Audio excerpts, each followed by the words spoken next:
Assalamualaikum warahmatullahi wabarakatuh. Bismillahirrahmanirrahim. Alhamdulillahi rabbil alamin. Wassalatu wassalamu ala ashrafil anbiya'i wal mursalin wa ala alihi wa sahbihi ajma'in. Amma ba'du. Segala puji bagi Allah, Tuhan semesta alam. Rahmat dan keselamatan semoga terlimpah atas paling mulianya Nabi dan Rasul, juga atas keluarga dan para sahabat, serta kepada yang mengikuti mereka dalam kebenaran sampai hari kiamat. Adapun setelahnya, pertama-tama marilah kita semua panjatkan puji syukur kehadirat Allah Subhanahu wa Ta'ala yang telah melimpahkan rahmatnya kepada kita semua. Kita bersyukur dapat mendengarkan kajian tausiah dari Tuan Guru kita, Ali Mas'ud Al-Banzari. Tak lupa pula salawat dan salam semoga tercurah kepada junjungan kita Nabi Muhammad sallallahu alaihi wasallam serta kepada keluarga dan sahabat-sahabatnya yang mulia. Kajian malam ini kita dengarkan langsung dari Tuan Guru kita, Syekh Ali Mas'ud Al-Banzari. Nabi ba'dah amma ba'du. Pertama-tama kita bersyukur kehadirat Allah Subhanahu wa Ta'ala beserta menyampaikan salawat dan salam atas junjungan kita Nabi besar Muhammad sallallahu alaihi wasallam. Dengan rahmat Allah beserta nikmatnya hingga pada saat malam hari yang berbahagia ini kita kembali dipertemukan Allah untuk meningkatkan ilmu dan iman kita kepada Allah Subhanahu wa Ta'ala, yang mana Allah Subhanahu wa Ta'ala senantiasa memberikan peringatan dan petunjuk kepada sekalian hambanya dengan petunjuknya yang berbunyi inna lillahi wa inna ilaihi raji'un. Maksudnya sesungguhnya datang dari Allah, kembali kepada Allah.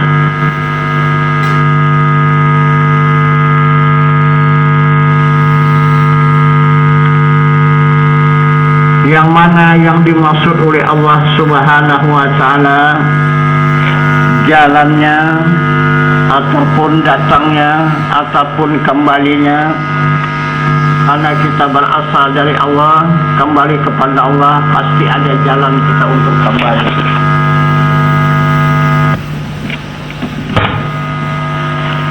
Macam mana jalan kembali kepada Allah Subhanahu wa Ta'ala? Jalan kembali kepada Allah itu ada 3 jalan. Pertama, jalan ilmu. Kedua, jalan amal. Dan ketiga, dengan jalan ibadah. Itulah jalan kembali kepada Allah. Jadi ini kita bahas pada malam ini, yaitu mengenai jalan amal. Karena di antara jemaah kita ini sudah banyak yang beramal untuk menuju kepada Allah Subhanahu wa Ta'ala. Jadi untuk menuju kepada Allah ini melewati jalan. Yang dimaksud jalan amal itu adalah melewati amal zikirullah. Itulah yang dikatakan jalan Allah. Itu yang dimaksud zikirullah, yaitu adalah jalan Allah.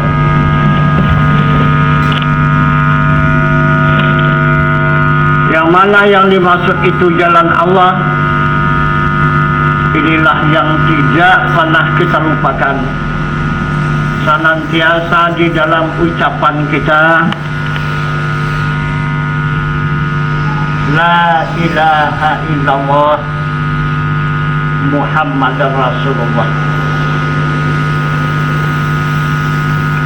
Jadi dalam ucapan kalimat la ilaha illallah itu dia mempunyai kandungan.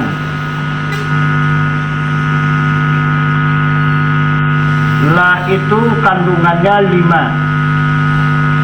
Wujud, qidam, baqa, muhalafatuhu ta'ala lil hawadith, qiyamuhu ta'ala binafsih. Kandungan ilaha itu ada 6, sama, basar, kalam, sami'un, basirun, mutakallimun. Kandungan illa itu 4, yaitu kudrat, iradat, ilmu, hayat. Dan kandungan Allah itu 5, qadirun, muridun, alimun, hayun, wahdaniyat. Jadilah ini adalah kalimah Nabi, ilaha ini kalimah mungkin, illa itu kalimah isbat, dan Allah ini kalimah musabat. Nah, inilah yang kita amalkan. Jadi bagaimana cara mengamalkannya? Ditempatkan, dimakamkan. La itu di mana? Ilaha itu di mana? Illa itu di mana? Dan Allah itu di mana? Itu cara mengamalkannya. La kalimah nafi itu di kepala nafas. Nah, di sana dimakankan dia. Makannya memang di sana dia itu. Di kepala nafas. Di mana kepala nafas? Coba nafas itu disimpan, ditarik, disimpan di mana dia berhentinya? Itu 2 jari dari 2 pusat.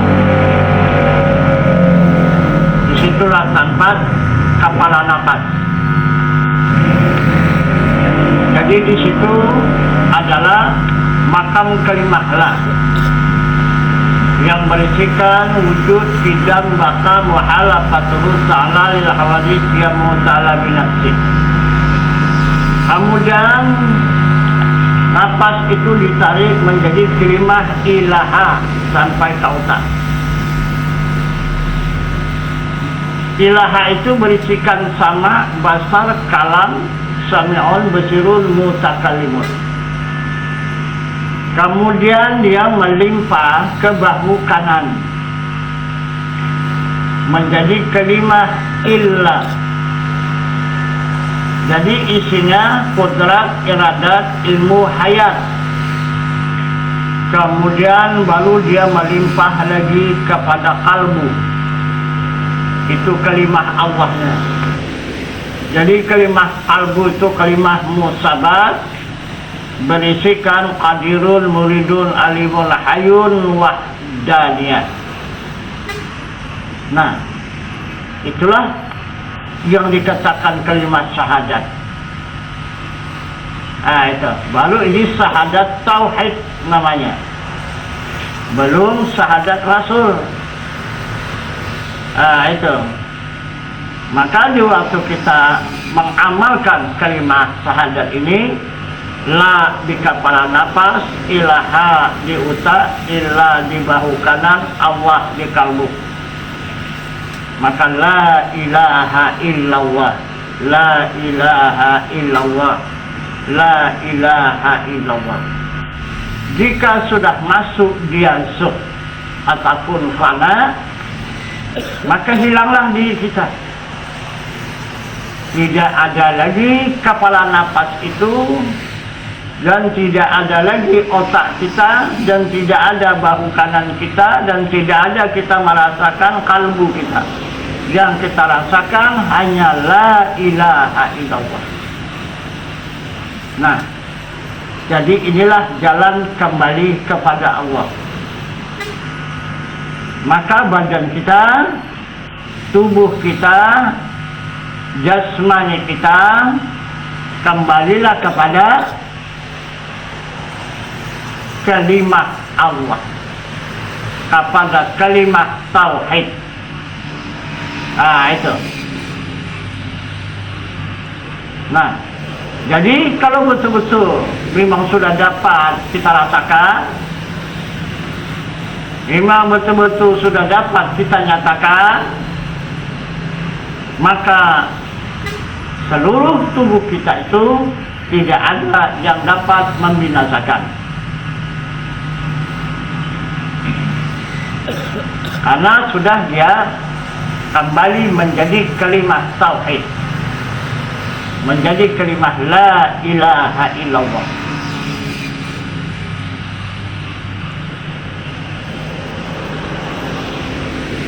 Ini satu. Kemudian yang kedua,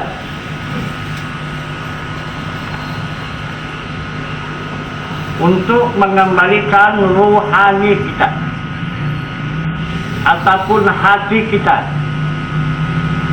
supaya dia kembali kepada Allah, supaya kita tidak merasakan milik kita lagi, hanya menjadi dia milik Allah. Nah, bagaimana cara mengembalikannya? Kita ikutilah petunjuk Allah Subhanahu wa Ta'ala di dalam ayat suci Al-Quran yang menunjukkan summa yatalilu juluduhum wa qulubuhum ila zikrillah. Maksudnya tatapkanlah, masrahkanlah dari kulit kamu hingga hati kamu zikir Allah, Allah. Jadi cara mengamalkannya tidak bisa dari kulit, karena petunjuk Al-Quran dari kulit. Kalau kita awali dari kulit tidak bisa. Nah itu, nggak ada jalannya dia. Jadi dari mana? Dari kalbu. Jadi isilah kalbu itu dengan zikir Allah, Allah. Baik kita duduk, baik kita berdiri, baik kita berjalan, baik kita berkata, baik kita keadaan diam, dalam keadaan minum, makan, dan sebagainya. Tidak ada putus daripada zikir Allah, Allah, Allah, Allah. Tapi ditetapkan yang pertama itu di kalbu. Nah, jika sudah nanti di kalbu, jangan sendirinya nanti pindah dia itu, melimpah dia. Nah itu. Jadi terasa zikir Allah, Allah itu nanti di sumsum. Jika sudah terasa di sumsum, kemudian baru terasa lagi di tulang. Sesudah terasa di tulang, baru terasa nanti di urat. Sesudah terasa di urat, baru dia terasa di darah. Sesudah di darah, baru dia ke daging. Dan sesudah dia di daging, barulah dia ke kulit. Itu. Jadi itulah yang dimaksud oleh Allah tadi. Summa yatalidu juluduhum wa qulubuhum ila zikrillah. Maksudnya, tetapkanlah, masrahkanlah dari kulit kamu hingga hati kamu zikir Allah, Allah. Baru dapat kita rasakan dan kita saksikan. Kulit itu dia berkata Allah, jangan sendirinya. Dan darah itu dia, dan daging itu berkata Allah, jangan sendirinya. Dan daging itu berkata, dan darah itu berkata Allah, jangan sendirinya. Dan urat itu berkata Allah, jangan sendirinya. Dan tulang itu berkata Allah, jangan sendirinya. Dan sumsum itu berkata Allah, jangan sendirinya. Dan kemudian kalbu itu berkata Allah, jangan sendirinya. Jadi semuanya dia mengaku adalah Allah. Nah, kita dapat merasakan dan mendengarkan. Itu. Jadi kita tidak menzikirkan, tetapi kita dapat merasakan dan mendengarkan suara zikir yang diucapkan oleh seluruh lapisan tubuh itu, dari mulai kulit sampai ke kalbu. Nah, jadi hapuslah diri kita, tidak ada lagi ruhani kita. Jadi jasmani sudah kembali kepada zikir tauhid, zikir la ilaha illallah, dan hati kita sudah kembali kepada zikir ismu zat, yaitu Allah. Nah, itu arti jalan kembali kepada Allah melalui amal. Ini jalan amal kita kembali kepada Allah. Kemudian baru nyawa kita. Bagaimana mengembalikan kepada Allah? Yang dikatakan nyawa itu adalah yang bergerak, yang berkehendak, yang mengetahui, yang mendengar, yang melihat, dan yang berkata-kata. Nah, kalau sebelum dia kembali kepada Allah, yang berkata-kata itu lidah, yang melihat itu mata, dan yang mendengar itu kuping, dan yang mengetahui itu akal, dan yang merasa itu nafsu, yang berkehendak, dan kemudian yang berkuasa ataupun bertenaga itu, yang berkuasa itu adalah tenaga. Nah, itu. Jadi macam mana mengembalikannya ini kepada Allah? Nah, maka Allah Subhanahu wa Ta'ala menunjukkan di dalam ayat suci Al-Quran yang berbunyi, Allahu nurus sama wati wal ard. Allah menerangi di langit dan di bumi. Nah, itu yang dikatakan nyawa tadi. Jadi nyawa itu menerangi zahir dan batin, kalau di tubuh manusia, kalau di alam yang luas ini, di langit dan di bumi. Jadi apabila nur Allah itu sampai ke tulang manusia, maka barulah manusia itu bisa bergerak. Nah, apabila dia nurnya itu menerangi sampai ke aurat, barulah manusia berkehendak. Dan nur Allah itu menerangi ke otak manusia, barulah manusia itu dapat mengetahui. Dan kemudian nur Allah itu menerangi di kuping, baru manusia itu bisa mendengar. Dan jika menerangi ke mata, baru mata itu melihat. Dan jika menerangi di lidah, baru lidah itu berkata-kata.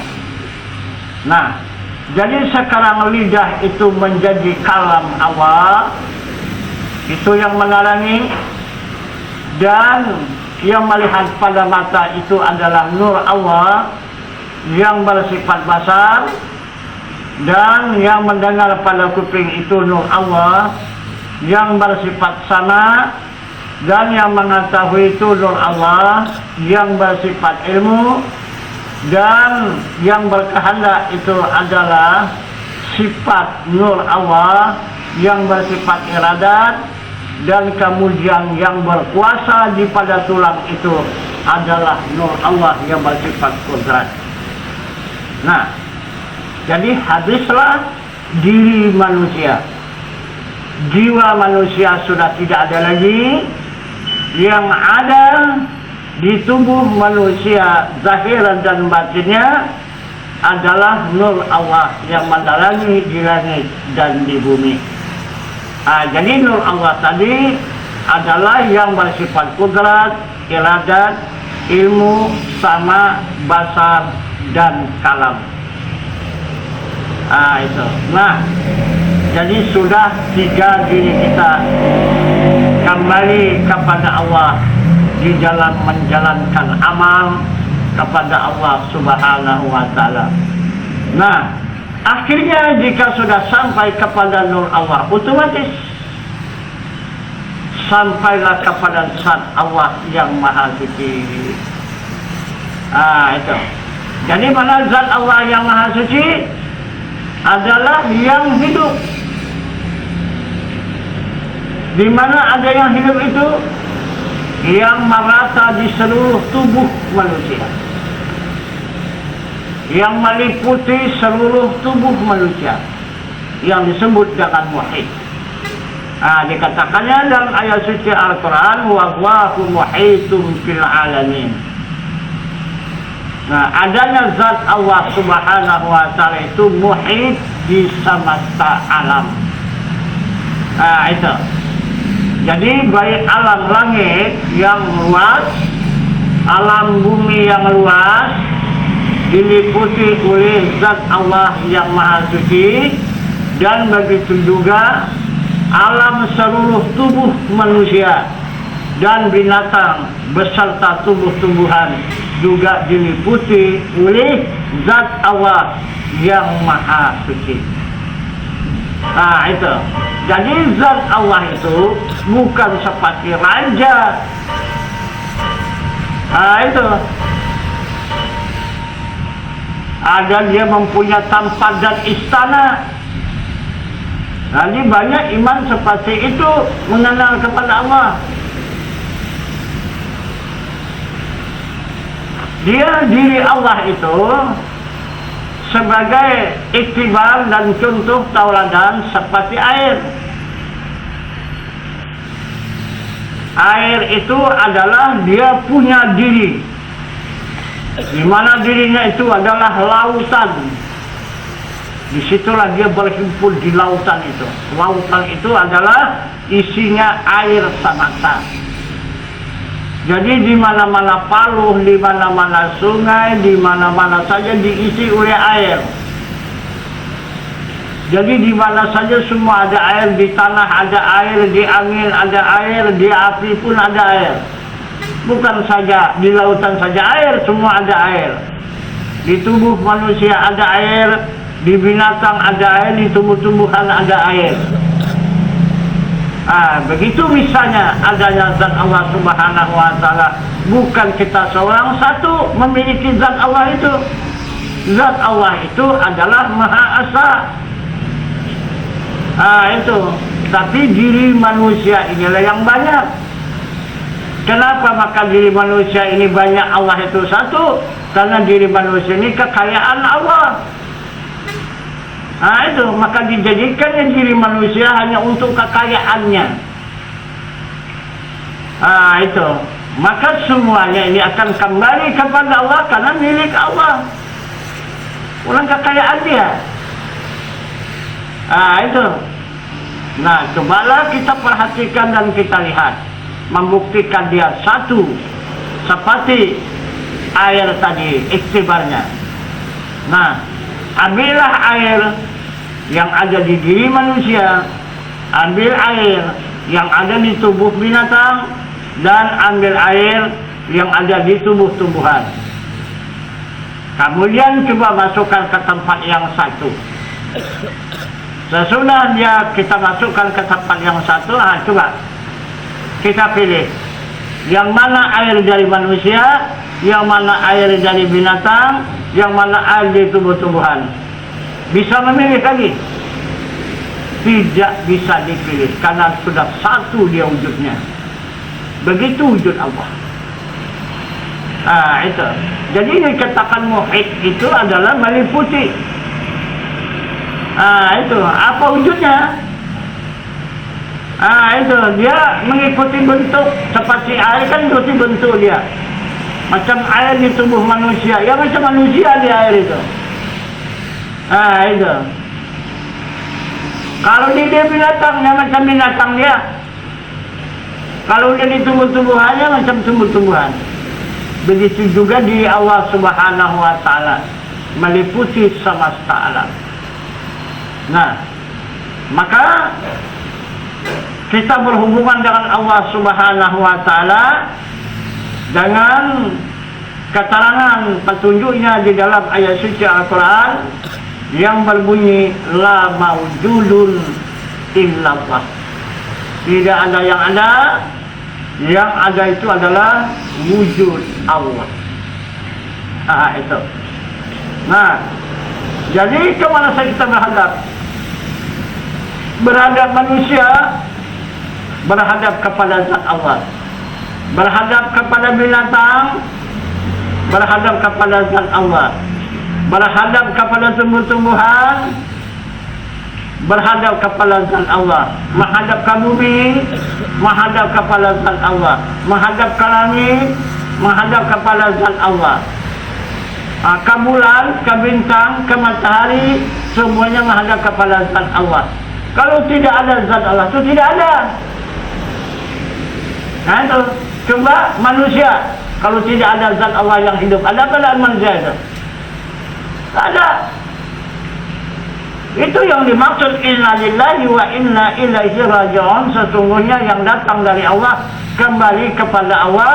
Yang hidup itu tidak ada lagi. Itulah zat Allah. Jadi apabila manusia, binatang, tumbuh-tumbuhan ditinggalkan oleh yang hidup, maka tidak ada lagi manusia itu. Jadi adanya manusia di muka bumi ini adalah karena hidup. Kalau tidak ada hidup, tidak ada.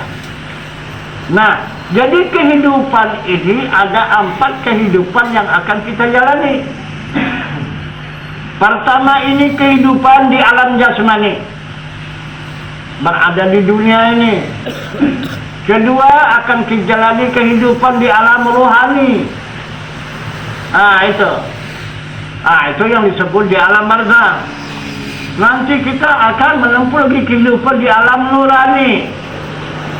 Itu yang disebut dengan alam baka. Kemudian baru kita hidup lagi di dalam alam rabbani. Itu baru surga. Itu. Jadi semuanya ini yang menjalani adalah kehidupan kita itu. Jadi kehidupan yang di dunia ini, inilah akan menjalani kehidupan di akhirat. Dan kehidupan di akhirat itu terus menjalani. Dan dari alam yang baka itu nanti di alam surga atau alam neraka. Itu. Nah, itulah semuanya kehidupan yang akan menjalani. Nah, jadi itu maka dari sekarang ini diwajibkan oleh Allah dan Rasul kita mengetahui dan menjalaninya supaya kita tidak kesasar. Itu.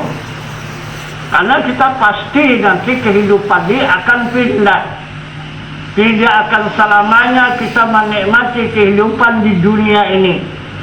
Paling lama kalau sekarang ini 100 tahun. Menikmati kehidupan di dunia ini.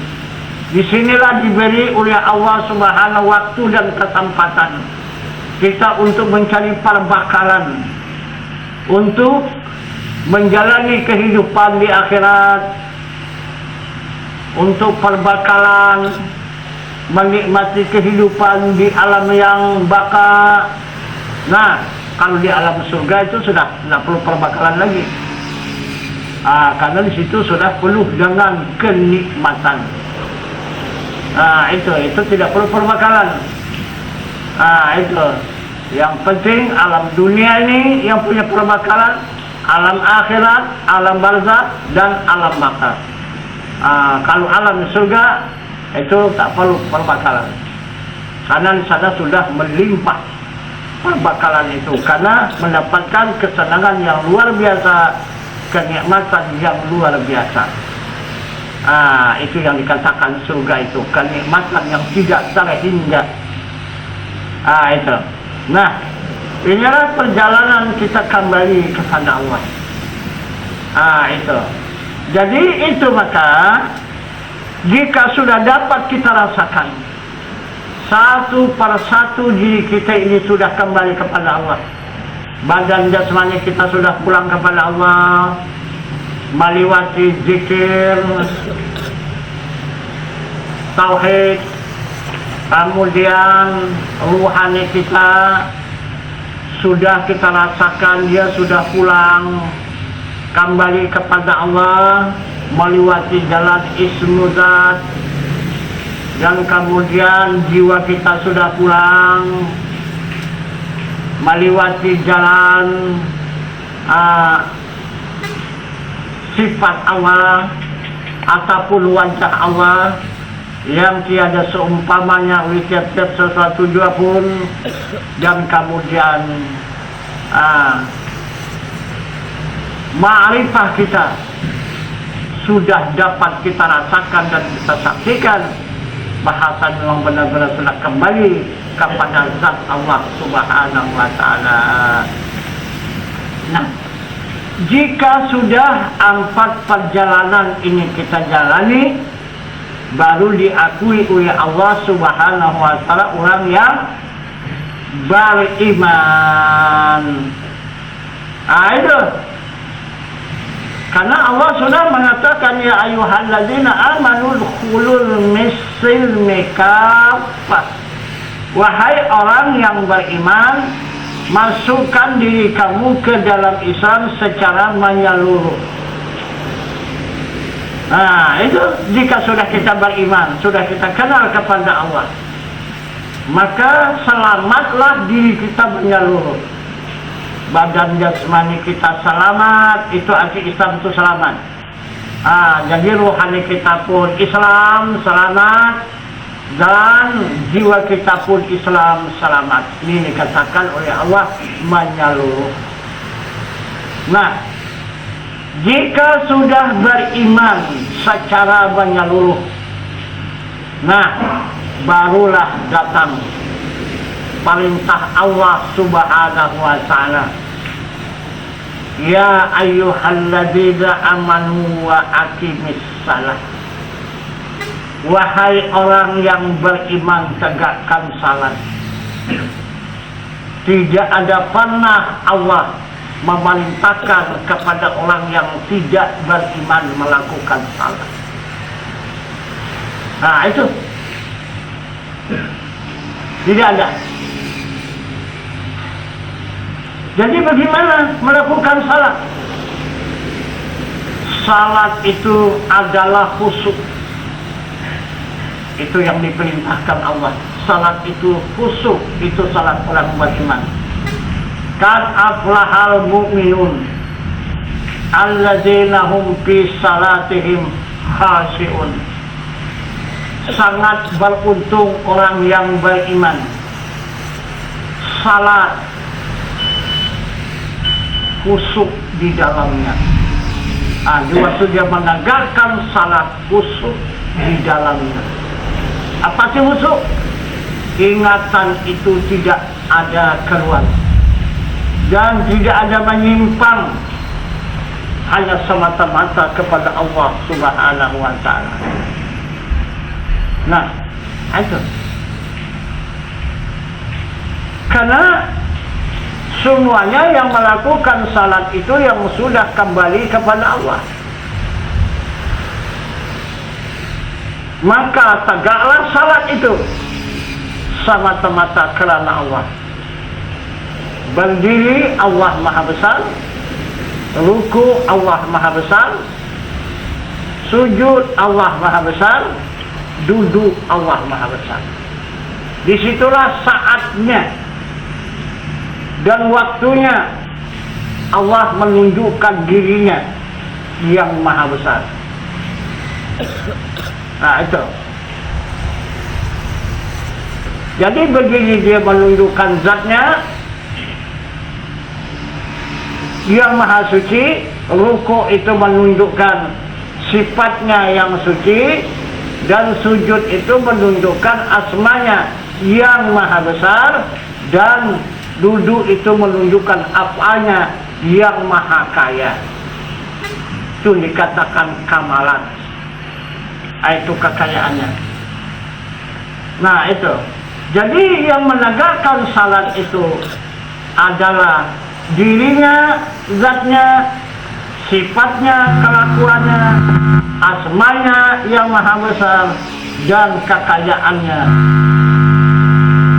Itu yang luar biasa, yang tidak ada siapapun yang dapat menghitung bagaimana kekayaan Allah.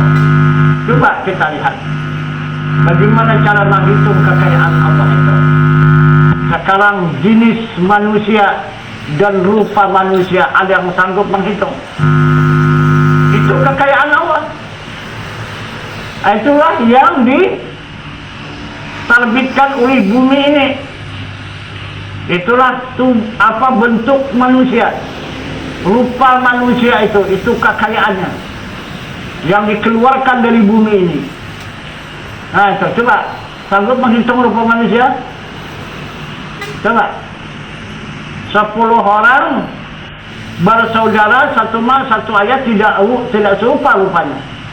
Apalagi lain ayahnya, lain ibunya. Sedangkan satu ayah, satu ibu pun tidak dapat disamakan rupa manusia itu. Nah, siapa yang sanggup menghitung manusia dari mulai Adam sampai akhir nanti? Tidak ada yang sanggup.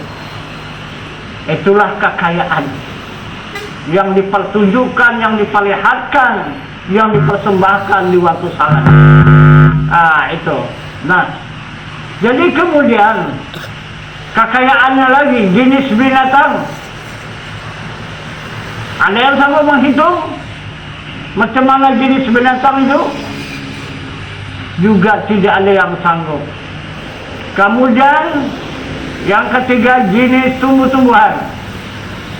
Ada yang sanggup menghitungnya? Tidak ada yang sanggup. Itulah kekayaan yang dikeluarkan dari bumi ini, dari afalnya, dari perbuatannya. Belum lagi batu-batuan dan sebagainya. Maka dikatakan maha kaya. Jadi banyak yang maha kaya, mana dia kekayaannya tidak tahu. Ini dapat kita saksikan. Apabila kita menghadap kepada rupa manusia, Masya Allah, hanya Engkau sajalah Allah yang tahu bagaimana kekayaanmu ini. Nah, itu lemah kita. Nah itu, maka datanglah hati kita itu tawadhu kepada Allah. Nah itu sesuai dengan pengakuan Allah di dalam ayat suci Al-Quran, wa ma khalaqtul jinna wal insi illa liya'budun. Tidak aku jadikan jin ataupun manusia hanya mengabdi kepadaku. Tak dapat kita membantah. Macam mana kita membantahnya? Baru hanya memandang kekayaan satu jenis rupa manusia. Kemudian terpandang kita pula lah jenis binatang. Tengok sana, tengok sini, tengok sana, tengok sini. Ya Allah, Masya Allah, tidak adalah yang dapat mengetahui sampai di mana kekayaanmu ini. Hanya Engkau sajalah yang dapat mengetahui seberapa banyaknya kekayaanmu ini. Kalau kita memandang jenis binatang, tetap tawadhu kita kepada Allah. Begitu juga jika kita memandang tumbuh-tumbuhan, tidak sia-sia.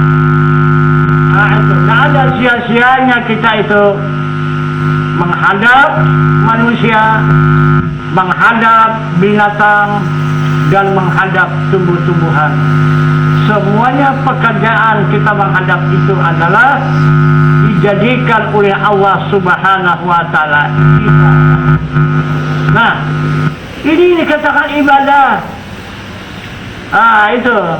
Maka dikatakannya di dalam ayat suci Al-Quran. Nah, yang dikehendaki oleh zat Allah Subhanahu wa Ta'ala kepada hambanya yang melakukan salat itu 50 waktu sehari semalam yang dicatat oleh Rasul di dalam ayat suci Al-Quran yang berbunyi salatan daimun, salat yang tidak berkeputusan. Nah, inilah jalannya melakukan salat. Bukan hanya salat berdiri, ruku, sujud dan duduk itu dikatakan salat. Bahkan itu Tuhan tidak mengatakan salat. Kalau hanya sekadar berdiri, ruku, sujud dan duduk, mengata Allahu Akbar berdiri, Allahu Akbar ruku, Allahu Akbar sujud, dan Allahu Akbar duduk, Allah tidak mengakui itu salat. Kalau hatinya lalai, itu orang yang celaka, kata Allah, bukan orang yang salat, itu orang celaka. Nah itu, jadi kita banyak salah paham kalau tidak nampak berdiri, ruku, sujud dan duduk itu tidak salah. Nah itu, padahal salat bukan itu saja. Yang berdiri, yang ruku, yang sujud, yang duduk itu untuk badan jasmani. Nah itu salatnya untuk jasmani.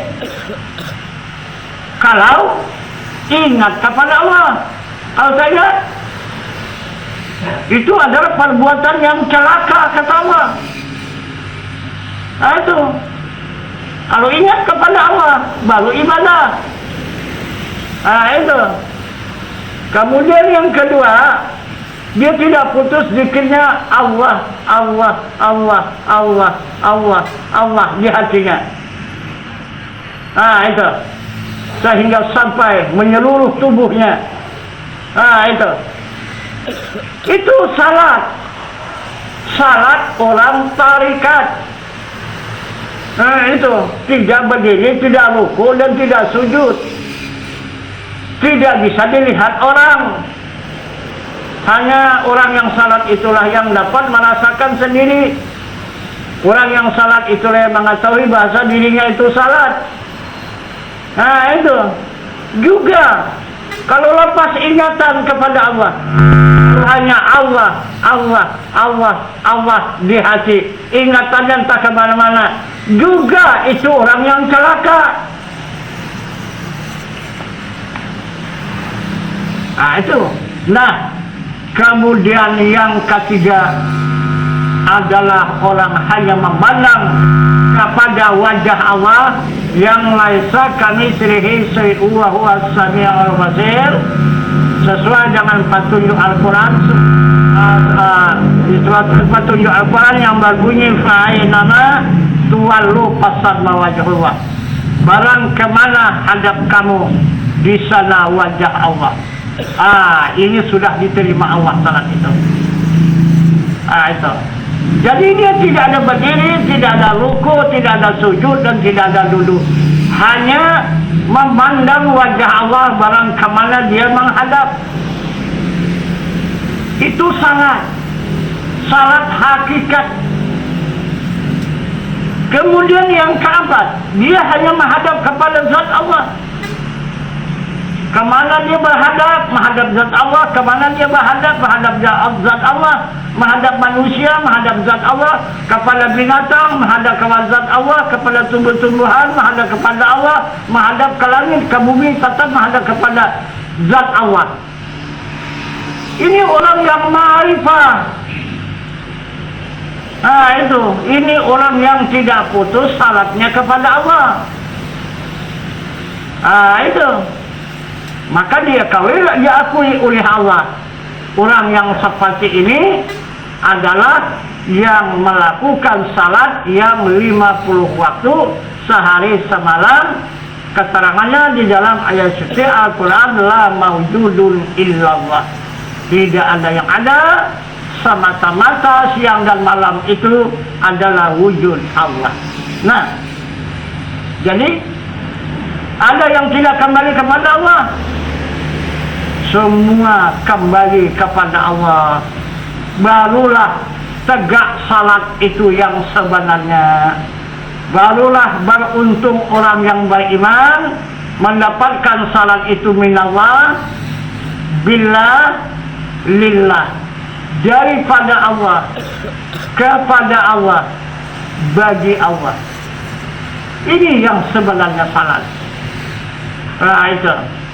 Nah, bukan asal bisa mengajarkan berdiri, ruku, sujud dan duduk itu salat. Itu salah betul itu mengartikannya. Itu siapapun bisa melakukan, Yahudi, Nasrani, Majusi, itu semua bisa melakukan. Kalau hanya sekadar berdiri, ruku, sujud dan duduk, berdiri mengata Allahu Akbar, ruku mengata Allahu Akbar, sujud mengata Allahu Akbar, duduk mengata Allahu Akbar. Tapi apa arti Allahu Akbar itu? Nah, itu sekarang yang diketahui, itu yang dikenali. Nah itu kalau tidak dikatakan salat yang berdiri, ruku, sujud dan duduk itu. Jika kenal kepada Allah, di dalam berdiri, ruku, sujud dan duduk, baru dia akui Allah salat. Itu. Nah, itu yang dikatakan Allah, ya ayyuhalladzina amanu wa aqimis salat. Wahai orang yang beriman, tegakkan salat. Itu. Arti salat itu adalah untuk ingat kepada zat Allah. Wa aqimis salata lidzikri. Tegakkan salat, ingat aku. Nah, jadi inilah barangkali keterangan mengenai jalan amal kita kepada Allah Subhanahu wa taala untuk menyempurnakan pekerjaan salat yang diwajibkan oleh Allah Subhanahu wa taala kepada hamba untuk syariat 5 waktu sehari semalam dengan perintahnya inna salata kanat alal mu'minina kitaban mauquta. Yang kedua, salat bagi tarikat dengan perintahnya inna salata tatanha anil fahsya'i wal munkar. Kemudian salat bagi hakikat, perintah Allah kepada hambanya yang berbunyi salatan daimun. Nah, jadi inilah yang dimaksud oleh Allah, salat itu minallah, billah, lillah. Jadi pada Allah, kepada Allah, bagi Allah. Jadi tidak ada salat yang tertolak, tidak ada salat yang tidak diterima Allah. Semua salat itu adalah yang dicintai oleh Allah. Nah, jadi inilah yang diperintahkan oleh Allah kepada seluruh hambanya yang beriman. Nah, jadi kita pandakan keterangan pada malam hari yang berbahagia ini untuk tambahan pengajian kita, untuk meningkatkan ilmu dan iman kita kepada Allah Subhanahu wa taala. Nah, jadi kemudian kita kembali untuk melanjutkan dengan usuluddin, yaitu dengan pertanyaan. Jadi jika ada yang untuk mengajukan pertanyaan yang dipersilakan, karena itu yang diutamakan oleh Rasulullah, yaitu usuluddin. Usul itu bertanya, din itu agama. Jadi untuk mempertanyakan agama. Itu. Jadi agama inilah dia la ilaha illallah. Itu. Serta isinya yang ada terkandung di dalamnya. Jadi kita padakan pada malam ini keterangan singkat, tambahan pelajaran dan pengajian kita akhiri wabillahi taufiq wal hidayah. Assalamualaikum warahmatullahi wabarakatuh.